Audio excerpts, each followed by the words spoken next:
Some things are under our control, while others are not under our control. Under our control are conception, choice, desire, aversion, and in a word, everything that is our own doing. Not under our control are our body, our property, reputation, office, and in a word, everything that is not our own doing. Furthermore, the things under our control are by nature free, unhindered, and unimpeded, while the things not under our control are weak, servile, subject to hindrance, and not our own.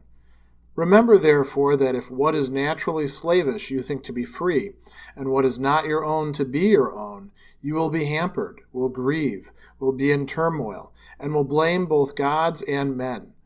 While if you think only what is your own to be your own, and what is not your own to be as it really is not your own, then no one will ever be able to exert compulsion upon you. No one will hinder you. You will blame no one, will find fault with no one, will do absolutely nothing against your will. You will have no personal enemy, no one will harm you, for neither is there any harm that can touch you. With such high aims, therefore, remember that you must bestir yourself with no slight effort to lay hold of them, but you will have to give up some things entirely, and defer others for the time being. But if you wish for these things also, and at the same time for both office and wealth, it may be that you will not get even these latter, because you aim also at the former, and certainly you will fail to get the former, which alone bring freedom and happiness.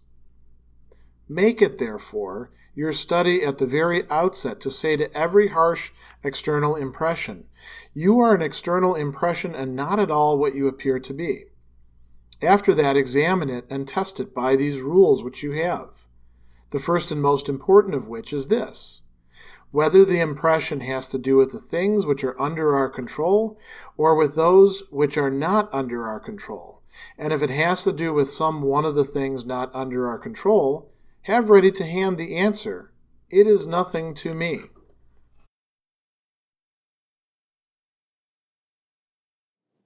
Chapter 1 of the Enchiridion begins with this really famous distinction between things that are in our control or under our power, in Greek, epoumein, and things that aren't so, things that are outside of our control, that are not in our power, ouk epoumein. And there's a lot of ways in which this can and has been translated. One of the most interesting ways would perhaps to be what is our business and what is none of our business, right? When we talk about people as doing things or getting involved in things that are really none of their business, that actually fits what we're talking about here. And everything in between. When we talk about control, we don't mean control in a sort of pathological sense of the person who's a control freak. We mean the things that we do control. Like I decide, whether I flip around in the book or not, right? But if I drop the book in the bathtub, I don't really control the book being ruined or not. That's up to physical processes. So you get the idea about what he's talking about there. And then when we turn to look at the things that Epictetus tells us in this list are in our control, you can see that most of them have to do with what's inside of us, or what is a matter of our personality, our consciousness. Things that are outside of our control, some of them are going to be rather counterintuitive, are external to us. So let's take a look at the things that he says are in our control. Conception, that's translation here, of hupolepsis.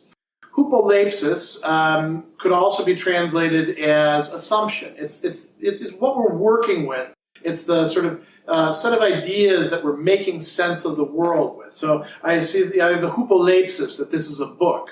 I also have a hupolepsis that it is Stoic philosophy because I've read it, right?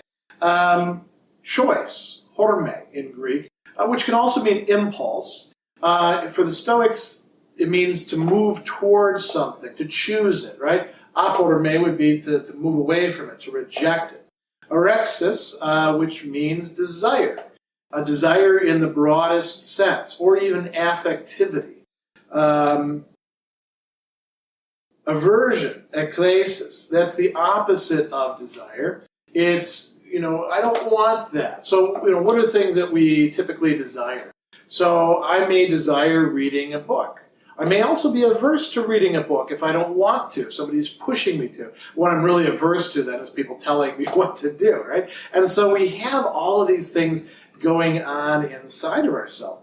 And then he says, and in a word, everything that is our own doing, everything that is, as he says, himetra erga. Erga means, doing, deed, action. So the things that are up to us, this is not a complete list by any means.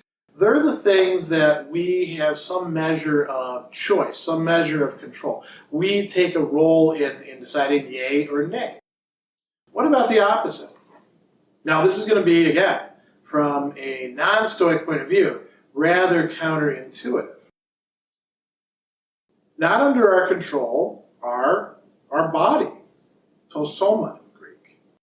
Now you might say, well, wait a second. I decide what I'm going to do with my body. That's true. I decide whether I'm going to shower or wash it or take care of it. Epictetus would say, yep, that's perfectly correct. You do decide what you do with your body. I decide whether I go to the doctor or not, whether I do preventive medicine, sort of like preventive maintenance on a vehicle or a tool or something like that, right? And Epictetus would say, you're completely correct. But you can still get hit by the bus, and you can still die of cancer. And you can still have all sorts of things happen to your body that you really do not have control over. You have some measure of control over your body, but you don't call all the shots the way that you can with things having to do with your consciousness. Now, you might also say, well, wait a second, what about people who have a chemical imbalance? Well, if you think that that's coming from the body, you don't control your body in that case, right? And that could affect your mind as well. What else? Our property. So, this book, again, if I drop this into the bathtub and all the pages get screwed up, I don't control that. I can't snap my fingers and say, pages, fix yourself, or something like that. People can come along and steal our property. Our property is very vulnerable. What else? Reputation. That's a very important one. We tend to think that we do control our reputation. Doxai in Greek, the opinion that other people have about us. Office or power or position, we often say. Archai in Greek, right? Which means things like holding public office. But if we think about our own world today, do you get promoted to manager or not? That's not completely up to you. I mean, you can definitely make sure that you won't get promoted to manager by acting like a screw-up, but even if you do everything the way that you're supposed to, maybe there's no job. Great example of this is in contemporary academia. Lot more applicants than there are positions available, unless you want to do adjunct work. And you don't control that. That's not up to you. If it was, it wouldn't be like that. So he says, in a word, everything that is not our own doing. What does that mean? If it's not our own doing, if it's not our own erga in Greek, that means it's up to somebody or something else to call the shots, to make the decisions about it, to determine it. So if it's the weather, well, it's these vast, complex systems that we don't actually have, not only have much control over, but we actually don't understand all that well. We can't predict way ahead of time the way that we might like to. But if it's about whether or not you get the promotion, it's about all these other factors, or whether you get a good performance review, or whether somebody gives me a thumbs up or thumbs down in this video. Not in my control. So he goes on and he draws a very important conclusion from this. He says, furthermore, the things under our control have certain characteristics. They are by nature, by the way that they're constituted, by reality, we might say. Sometimes it's useful to substitute the way that we talk about it, reality, for nature when we're reading Stoic texts. By nature, these things are free, unhindered, and unimpeded. Now, what does he mean by that? Well, if we think about, for example, our assumptions or our choices or our desires and our aversions, again, it often feels like these are just imposed upon us, but Epictetus says, no, we have some measure of control. We have some measure of choice when it comes to these. If I decide that I am no longer going to choose to smoke, or that every night I am going to drink a cup of tea, or a glass of tea in this case, that is up to me. The only thing that can prevent me from doing that, other than things keeping me from getting tea, is myself. What about the other things? He says, things not under our control are, and here he's got an interesting set of qualifiers, are weak, servile, subject to hindrance, and not our own. Even if we do enjoy them, even if we think we do have some measure of say-so in them, it's not to a great degree. So think about your body again, for instance. You can work out all you want and then suddenly die of a heart attack. That happens to quite a few people. You can decide, I'm going to lose weight and go on this great diet and I'm going to feel so great. And then it turns out that the food that you're eating, you develop an allergy to. All these things are possibilities because it's not really under your control. So he draws another conclusion that's really at the heart of Stoic philosophy here. Remember, therefore, that if what is naturally slavish, what is naturally determined by another, where there's somebody else saying, you do it this way, you think to be free, and what is not your own to be your own, you will be hampered. Things are going to get in your way. You will grieve. You will be in turmoil, and you will blame both gods and human beings. So if we get this distinction wrong, if we follow what, say, society or culture or advertising in our own time, advertising creates for us all sorts of mistaken conceptions about what's good and bad, what we really do have control over. For instance, if you think that by going and buying some product, you're actually going to assure for yourself success in the workplace, or a suitable mate, or friends around you, or a great time watching the Super Bowl, or anything like that, you're really setting yourself up for some major disappointment, for some turmoil, like he said. And we have a choice about whether we do that or not. We aren't simply robots dictated by our programming. We are able to some degree, go in and reconfigure our programming. But we have to understand how the human being is set up. We have to engage in what he's doing here, which is what we call philosophical anthropology, or the study of human nature. So he goes on and he says, if you think only what is your own to be your own, and what is not your own to be, as it really is, not your own, then things are going to be different. Then no one will ever be able to exert compulsion on you. If you stick to what you actually do have control over, and you don't worry about the things that you don't have control over, other people won't be able to push you around in any meaningful way. As Epictetus says in another place in the Discourses, well, you can take my body and do what you're going to do with it. I can't really prevent you from doing that, but that's my body. That's not me. When it comes to me, you can't make me decide that what's wrong is right and what's right is wrong, or what's true is false and what's false is true.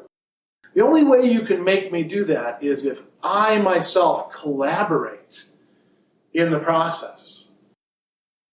So if we follow this distinction, nobody's going to be able to compel us.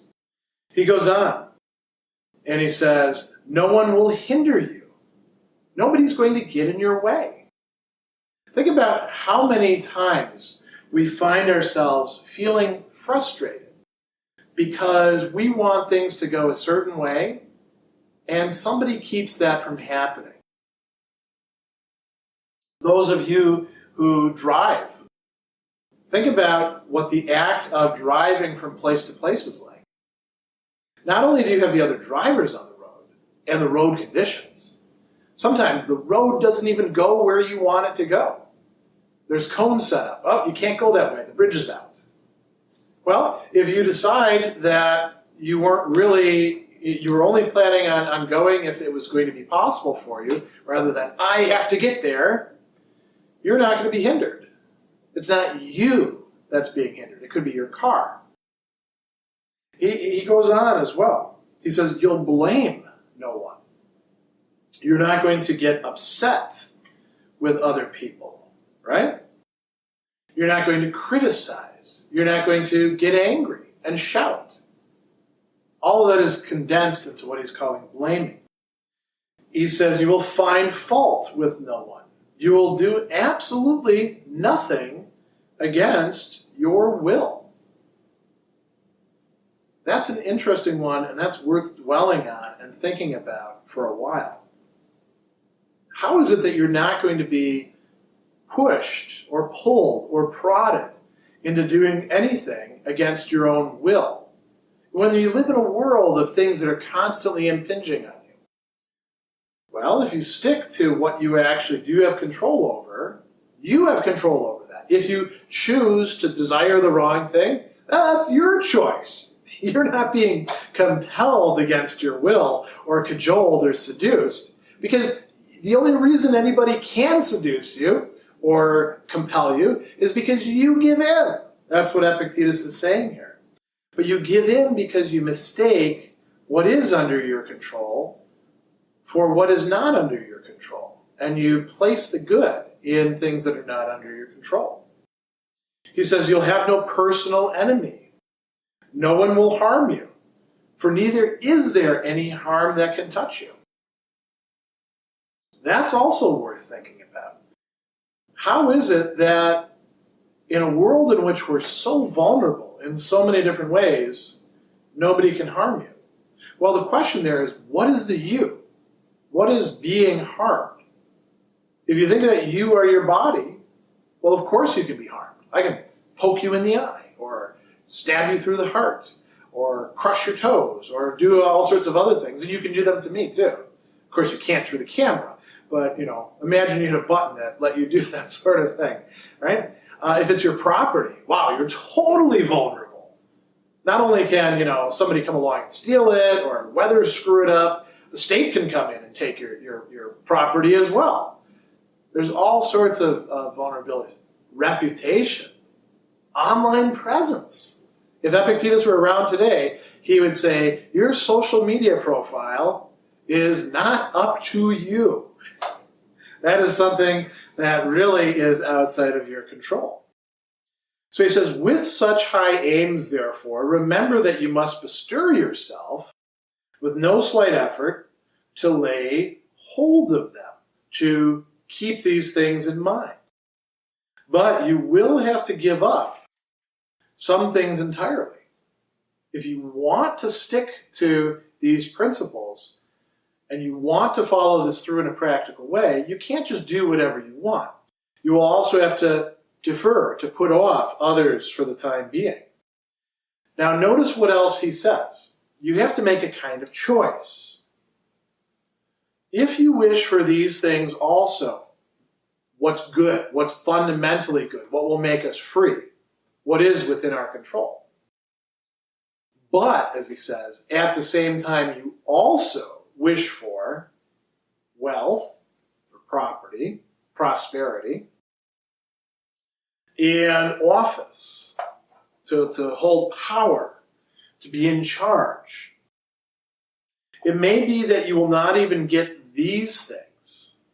Those are often up to other people, right? Those aren't up to us entirely. We can sort of prime the pump, but we can't necessarily get those things just by making a decision for them. Whatever people may tell us out there about, oh, you just have to want it hard enough or work hard enough, you can work as hard as you want in some cases and still die a pauper. You can work as hard as you want and make friends with everybody and nobody gives you a position.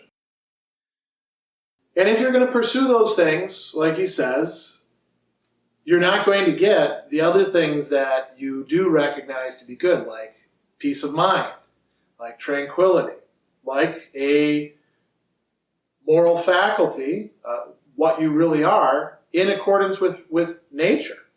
And he says, you will aim also at the former, and certainly you'll fail to get the former, which alone bring freedom and happiness. You're not going to get it. You have to make a decision. Are you going to pursue the things of the external world? Are you going to use those as your criterion? Is that going to establish your set of priorities? Or are you going to focus on the things that really are within your power and do the best that you can with them? You can't do both, Epictetus is saying. So he goes on, and now he tells us about something a little bit different.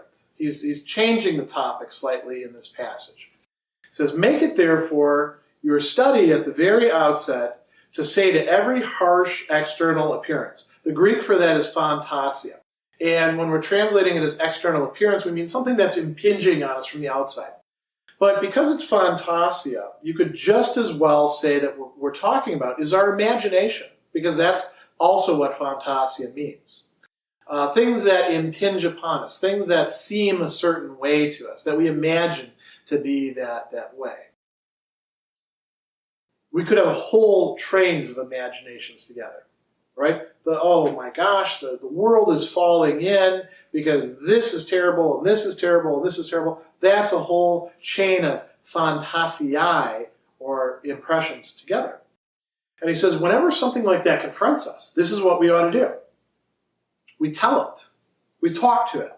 We say, you are an external impression and not at all what you appear to be. You don't know. Maybe it could be what it appears to be, but not necessarily so.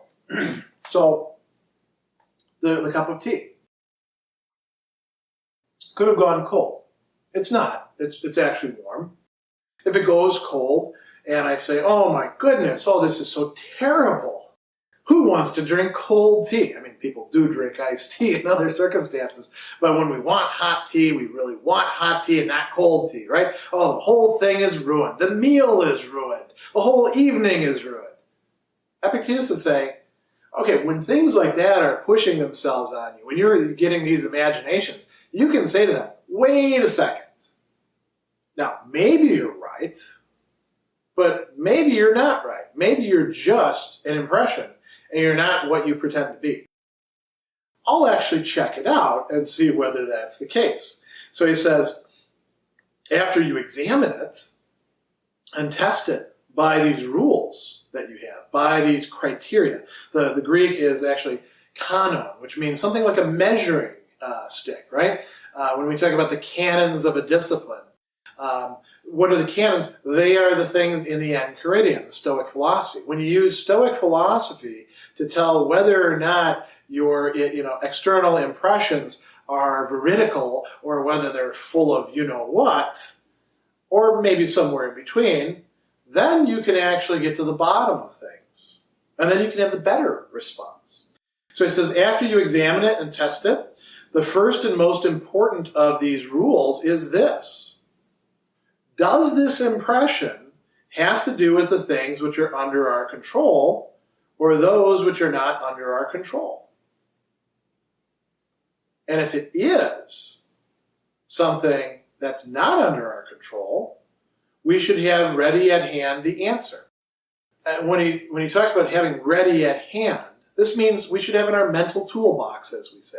We should be equipped with being able to trot out for ourselves what the Stoics called a dogma. We get the word dogmatic from that. People think it's bad to be dogmatic. What it really means for ancient Greek philosophy to be dogmatic is to have ready at hand, a whole supply of things that you can use to make sense of the world and to get yourself out of trouble. So what is the thing that we want to have at hand? It is nothing to me. So again, if we want to use the example, the tea. Oh, I'm so glad I've got some hot tea. It's going to be so wonderful. The tea is cold. The night is ruined. I can't possibly stand this. As the kids say, I can't even, right? What we can do, and what Epictetus is saying to us is, hey, slow it down. You don't have to follow along that line of reasoning.